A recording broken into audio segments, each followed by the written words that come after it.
All right, Sunday morning, time to do a little gardening. The theory behind this giant mess is that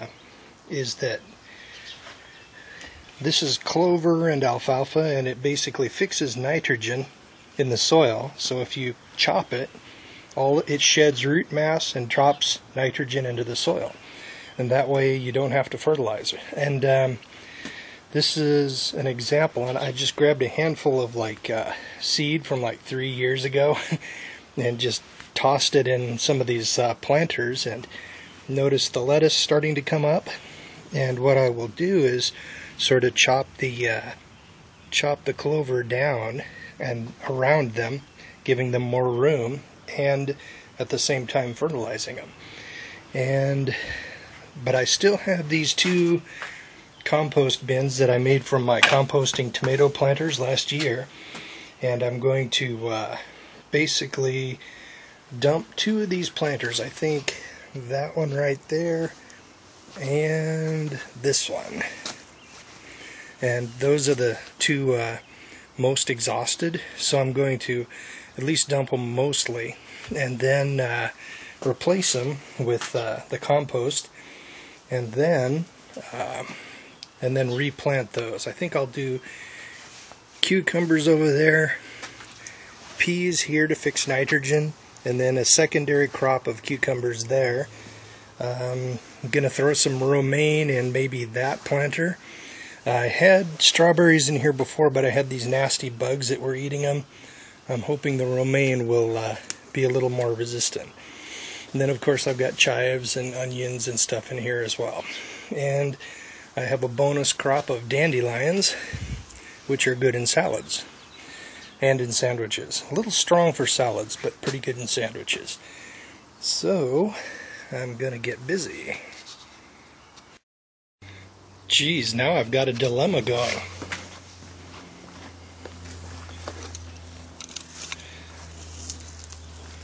Look at that.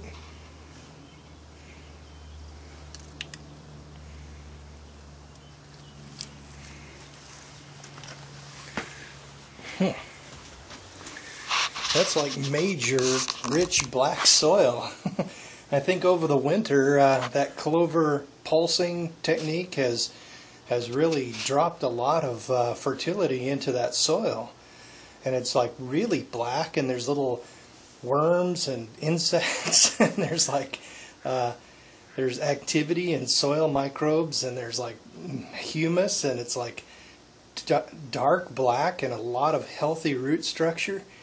Man, I don't know if I want to throw that away, but now I'm in a situation where I've got two containers of compost and nothing to do with it. I don't want to just throw it away. And the problem is, living in a condo like this, the space is limited. So, man, I don't know what to do. Geez, this is bizarre. Well, I guess I could just sort of drop that compost into another couple of buckets and restart my composting tomato planters. And I think I actually will reuse my vining tomato plant as well as the bush. That fungus, as we've gotten an increase in western sun, now that the weather's starting to warm up a little bit, that funky looking fungus pretty much went away.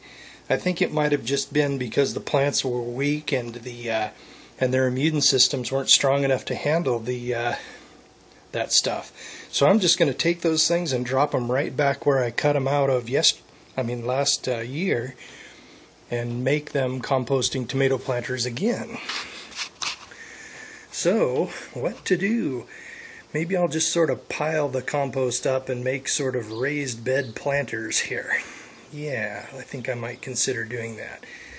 I think I'll pile some compost up on that one planter, which is the weakest of all of them, and then plant more clover and more, and then my crop on top of that. So that will So that'll all that clover down below will also decompose and dump fertility into the soil, and I'll just throw a new crop on top. Yeah, okay. Well, not as much carrying dirt around. I like that. Okay, I guess I better get busy. Alright, the compost from last year has turned out very well. I think the activity went away during the winter, partly because of the temperature and partly because the planters got too dry. They were out of the rain. But looks like it's turned out very well.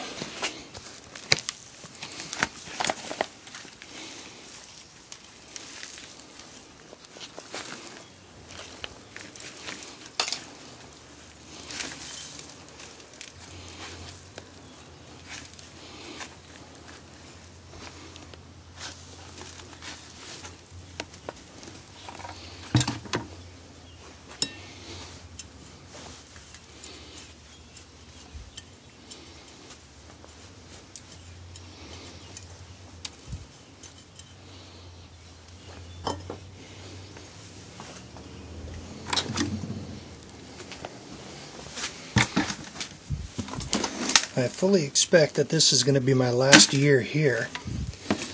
I'll have, in about 10 months, I should have about $28,000 saved up, and that'll be a nice down payment for a house. Then I'll have a real yard.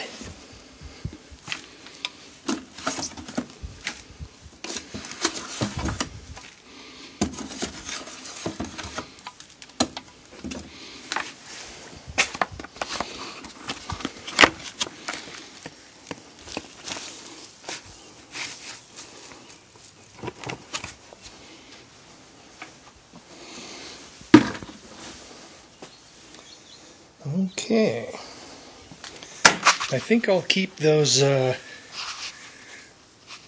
wreckage of the old tomato plants from last year because they're all dried out, and they're what they call brown compost. And what I'll do is when I throw green compost, which is kitchen scraps, into the composting tomato planters, I'll throw a bit of brown on top of that, and then basically the brown and green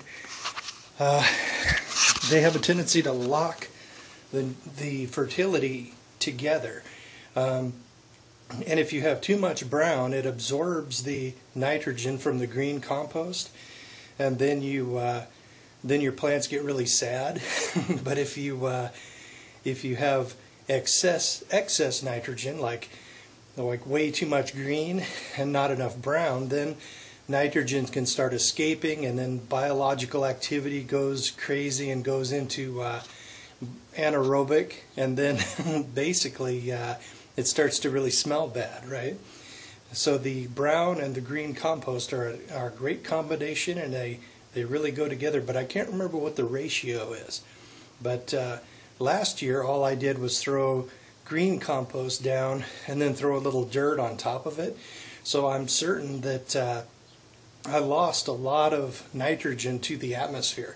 When the biological activity occurs, it basically releases all that nitrogen, and then if you don't have some brown compost to sort of capture it, then the green compost the bacteria will metabolize the green compost, and then you've lost your nitrogen to the atmosphere. It's no longer fixed.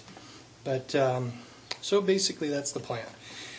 I plan fully to have this whole planter arrangement sitting on my porch on my new house by this time next year. But for the time being, I think I'll keep it. You know, it's possible that if I want to sell the condo, the garden might very well be a little bonus. Maybe, maybe I should just leave it. We'll see. I'll consider it. So I'm gonna go get some plants and stick them in there and get some more seeds, because all of my seed is pretty old, and continue with the project later. Okay, here goes nothing.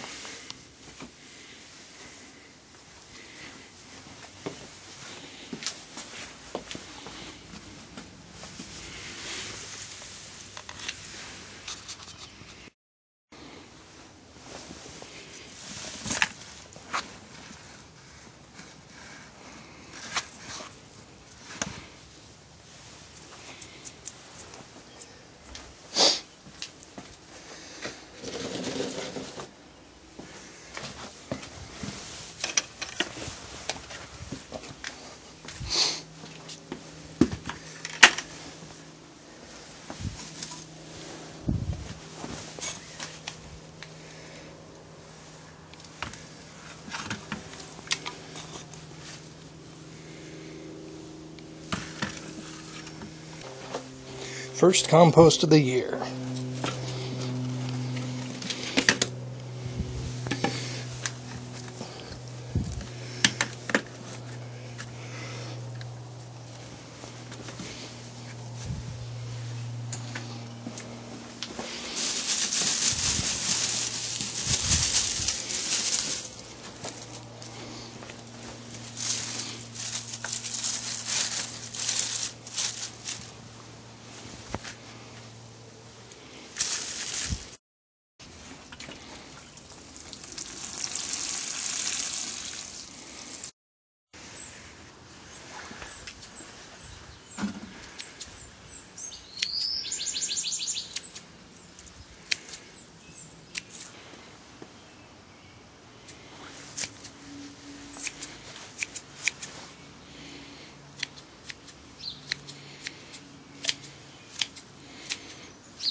Alright, peas I saved from last year's garden. This is like the second generation of peas. I had 2 generations going last year, so I'll just see if I can go for a third. That ought to be enough. I'll hold the rest back and plant these. Okay, and to top it off, I've got this mix of sprouting seeds that has, let's see, alfalfa, clover, radish, and broccoli in it. And these things I really don't care about, but I'll just fling these seeds onto the beds so that when the ever-present slugs of the Pacific Northwest show up, they won't just immediately see a completely bare expanse of soil with a few sprouts coming up and then lunge at them and then mow them all down. This way the slugs will be distracted and my cash crop, or my productive crop, can have a chance to come up. That's the plan.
Well, that's one advantage of having a deck garden over a regular garden. It sure doesn't take long.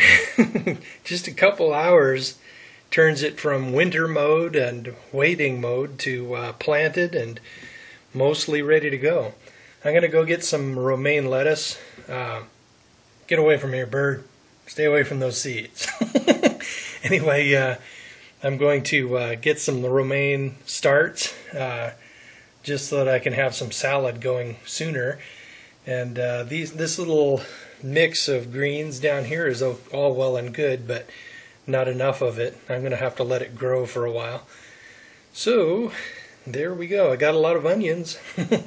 Those things are practically perennials, at least in Washington State. So there goes my tomato plants from last year.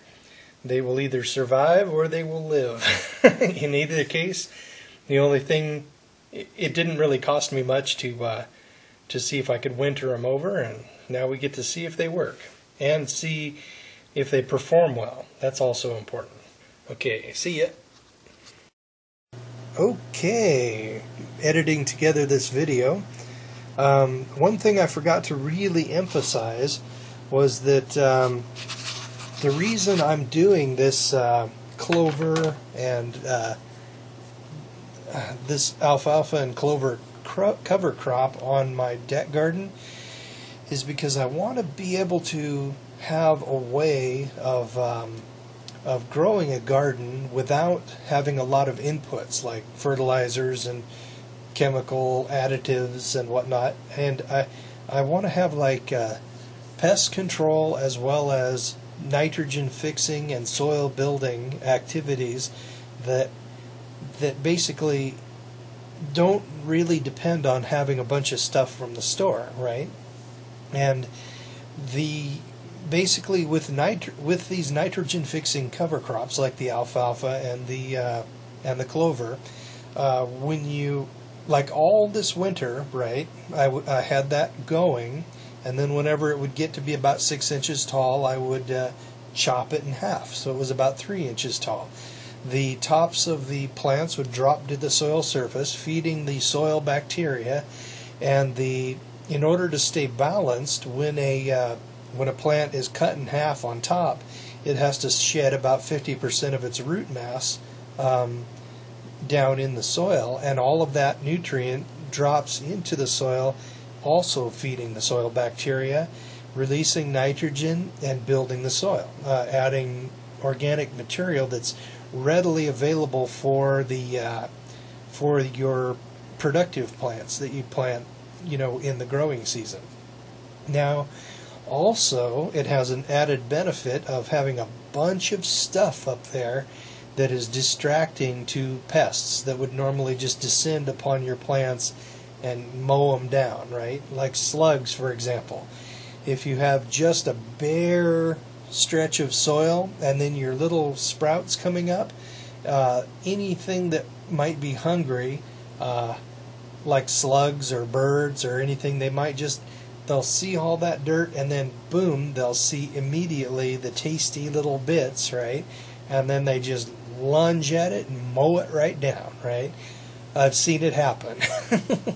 But if it has a ton and a half of other stuff like clover and alfalfa and radishes and all kinds of crazy other scents and things, it can't really sort it all out. And plus, like slugs, they'll eat the alfalfa too, and then they'll be out there munching on the alfalfa, and birds will show up, and instead of munching on my lettuce, they'll look at the slugs and say, bonus, and eat the slug, right? And it's sort of a way to have more going on in the garden bed so that you don't immediately lose everything just at its most vulnerable time, like when it's first starting up. And plus, all that nitrogen, I was surprised by that first planter on the left, the way it had pretty anemic looking soil last year, and I had a cucumber plant growing in it that just really didn't, it only gave me like one cucumber. But then all winter I had that cover crop thing going, and I would chop and drop the clover and the alfalfa, and then I dug into it earlier today, and it was like black and rich and dark, and I suddenly realized that was not used up soil. That that's good soil. So so I decided to keep it, and I just spread the compost around the top. So this is like an ultra organic, very efficient way of growing a garden. And I want to have all these techniques down so that when I get my place, I'll be able to jump immediately into making that place what I want it to be. And so this is the deck garden. I mean, it won't produce a huge amount, but it does produce something. But mainly, it's just there to learn about how to do these operations without a lot of inputs from the store. And there you go. So I'm going to finish editing this video and upload it later.